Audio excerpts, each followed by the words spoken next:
ये जो कालिया नाग है ये बड़ा दुष्ट प्रवृत्ति का है और ये निरंतर उस जमुना जल में रहता है और उस जमुना जल को पूरा दूषित कर दिया है इसने। और इतना विषैला सर्प है, इतना विषैला नाग है महाराज कि उस जमुना जल के ऊपर से अगर कोई पक्षी भी उड़ जाए तो इस जहर के प्रभाव से तत्क्षण गिरकर मर जाता था। गलती से अगर किसी गाय ने चरते चरते इस जमुना के जल पर मोह मात्र भी लगा लिया वो तत्क्षण मर जाती। लाला बड़े चिंतित सोचने लगे अब मुझे ही कुछ करना पड़ेगा, परंतु मैं करूं कैसे, मैं क्या करूं, मैं कैसे वहां पर जाऊं।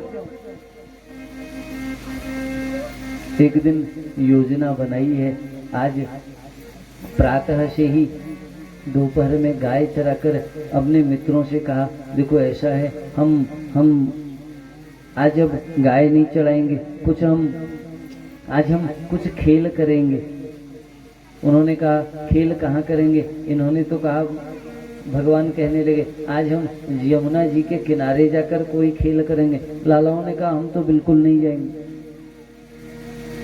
एक लाला कहने लगे, एक ग्वालवाल कह रहे हैं लाला मैं तो बिल्कुल नहीं आऊंगा, तुम्हें पता है मेरी माँ ने 108 एकादशी का व्रत रखा तब मेरा जन्म हुआ है। मैं इकलौता, मैं कैसे वहां पर आ जाऊं, क्योंकि वहां पर आकर तो उस जमुना जल के प्रभाव से आकर मृत्यु भी हो जाती है। दूसरा ग्वालवाल कहने लगा हम भी नहीं आएंगे लाला, तुम्हें पता है हमारी माँ ने 10,000 गाय दान दी तब हमारा जन्म हुआ है। एक कहने लगा बरसों माँ ने तपस्या करी, पिता ने तपस्या करी तब हमारा जन्म हुआ है, और हम अपने घर के इकलौते बालक हैं, अब मरने के लिए तो कालिया दाह जाएंगे नहीं। भगवान ने कहा नहीं हमें उस जमुना के जल में नहीं खेलना, हम तो किनारे से आकर क्रीड़ा करेंगे। इन्होंने कहा क्या खेल करेंगे। भगवान कहने लगे हम गेंद खेलेंगे। श्री दामा जो कि राधा रानी जी के भाई हैं, वो श्री दामा जी भी साथ में। उन्होंने कहा लाला बिल्कुल सही, मेरे पास एक गेंद रखी है रेशमी, उससे हम खेलेंगे। लाला ने कहा गेंद तुम्हारे पास है, चंदन का बल्ला हमारे पास है, चलो अब खेल करेंगे। ये घर से निकलना ही चाह रहे हैं कि उसी समय बलराम जी सामने आ गए। बलराम जी ने कहा कहाँ जा रहे हो। लाला समझ गए सारी योजना बिगड़ गई, क्योंकि अगर बलराम जी साथ गए फिर तो हमें खेल करने का अवसर मिलेगा नहीं। बलराम जी से कहा हम तो गेंद खेलने जा रहे हैं। बलराम जी ने कहा हम भी साथ आएंगे। लाला ने कहा नहीं, आप बड़े हो ना, जब आप साथ में रहते हो ना तो हमको लज्जा आती है। इन्होंने भी सोचा बात सही है, छोटे बच्चे हैं, हमको देखकर शर्मा जाते हो, ये नहीं गए। लाला वहाँ गेंद खेलने चले गए हैं जमुना जी के किनारे। अब गेंद खेल रहे हैं। एक ग्वाल ने गेंद फेंकी, भगवान ने जानबूझकर उस गेंद पर तीव्र प्रहार किया और प्रहार से उस गेंद को जमुना जी में फेंक दिया।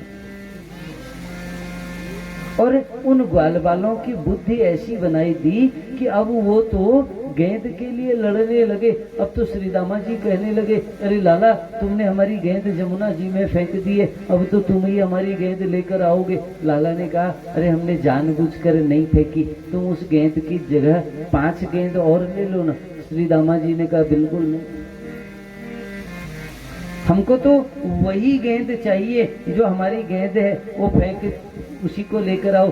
फिर लाला ने कहा 5 की जगह 10 ले लो, फिर भी नहीं माने। अब तो सारे ग्वाल वाले लड़ने लगे, अरे लाला तुमने जानबूझकर गेंद फेंकी है ना, तुम ही उस गेंद को लेकर आओ।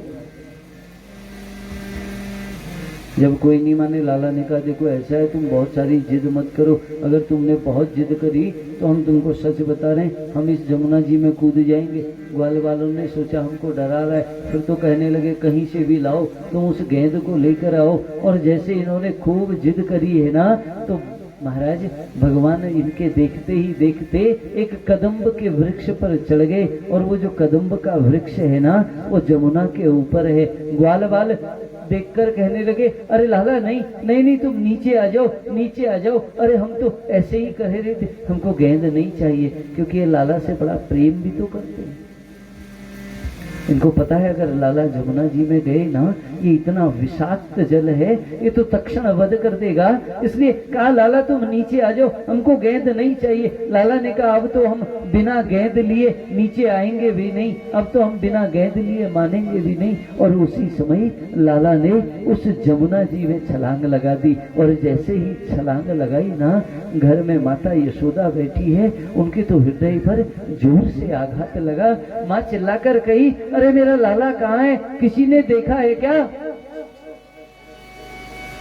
सबसे पूछा मेरा लाला कहाँ है, किसी ने नहीं बताया। माँ ने पूरे घर में ढूंढ लिया, नहीं मिला। बलराम जी से पूछा, अरे अरे बेटा बलराम, तुमने कृष्ण को देखा है, तुमने कान्हा को देखा है क्या? बलराम जी कहने लगे, वो तो जमुना जी की ओर गेंद खेलने गया था। माँ का तो हृदय बैठ गया।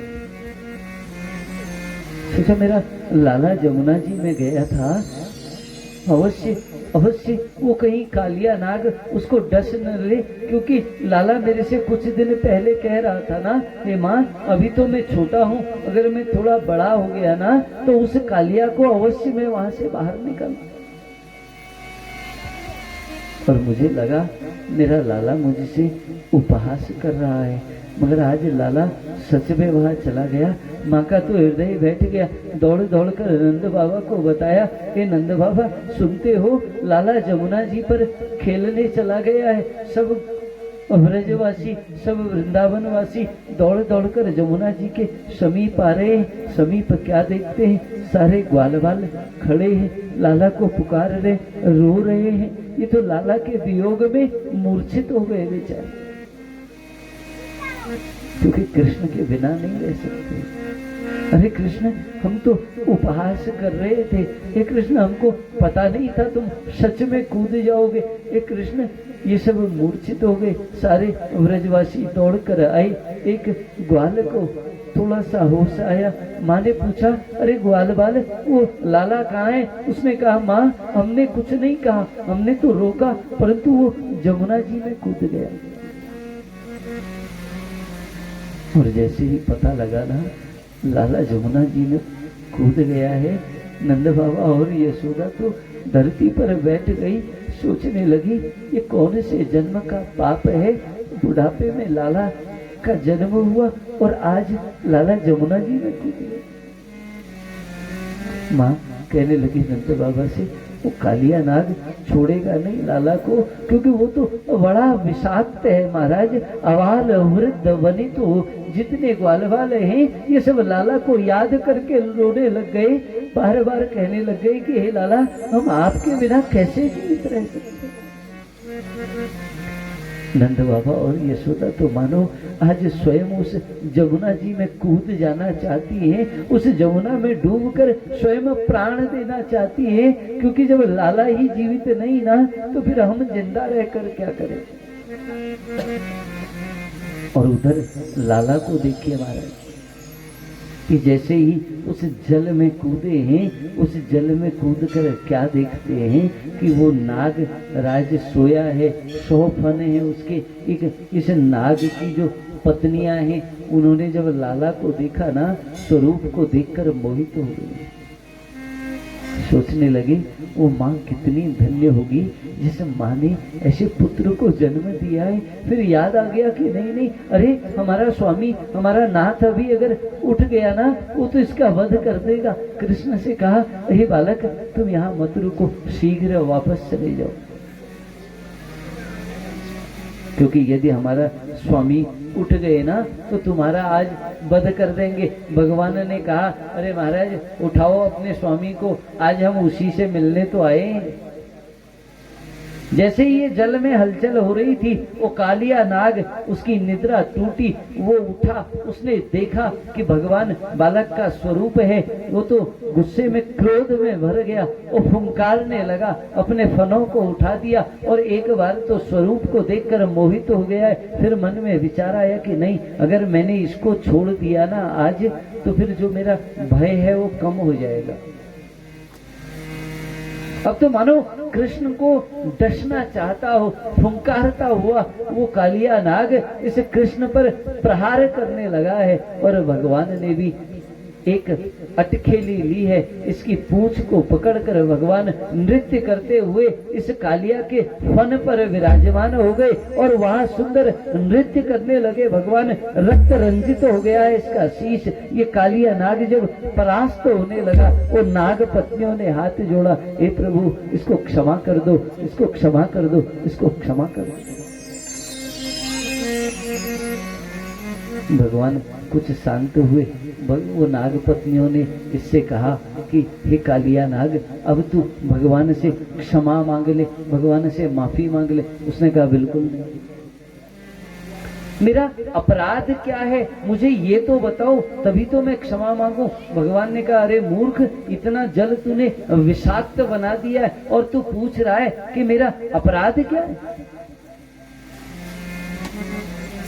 तू पूछ रहा है कि मेरा दोष क्या है।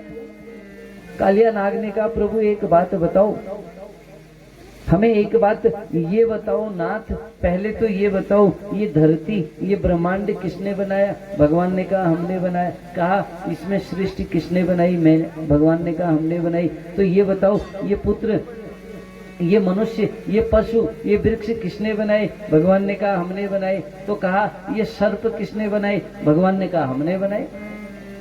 सर्प के मुंह में विष किसने भरा। भगवान ने कहा हमने भरा। तो कहा प्रभु यदि सर्प के मुंह में विष आपने भरा तो फिर दोष हमारा कहाँ से हो गया। अगर आपने भी हमें अमृत दिया होता, हम भी तो अमृत ही देते ना। भगवान ने कहा इसीलिए तो मैंने तेरा वध नहीं किया है। कालिया को मारा नहीं भगवान ने, जितने भी राक्षस थे, जितने भी अन्यायी थे, उन सब का वध किया भगवान ने, कालिया को मारा ही नहीं। भवान ही कारणम तत्र सर्वज्ञो जगदीश्वर अनुग्रहम निग्रहम वा मन्यसे तद विधेहिनः। भगवान कहने लगे हे कालिया, इसीलिए मैंने तेरा वध नहीं किया, तेरा मान मर्दन किया है। इसलिए तू अब शीघ्र इस जमुना के जल का त्याग कर दे। इसका त्याग करके तू यहाँ से चला जा। इसने प्रणाम किया है। ये अपने फन पर भगवान को लेकर उस जल से ऊपर आया। जैसे ही ब्रजवासियों ने इसको देखा, सब तो बड़े प्रसन्न हुए, सब ने जोर का जयकारा लगाया है। बोलिए बाल कृष्ण भगवान की जय हो।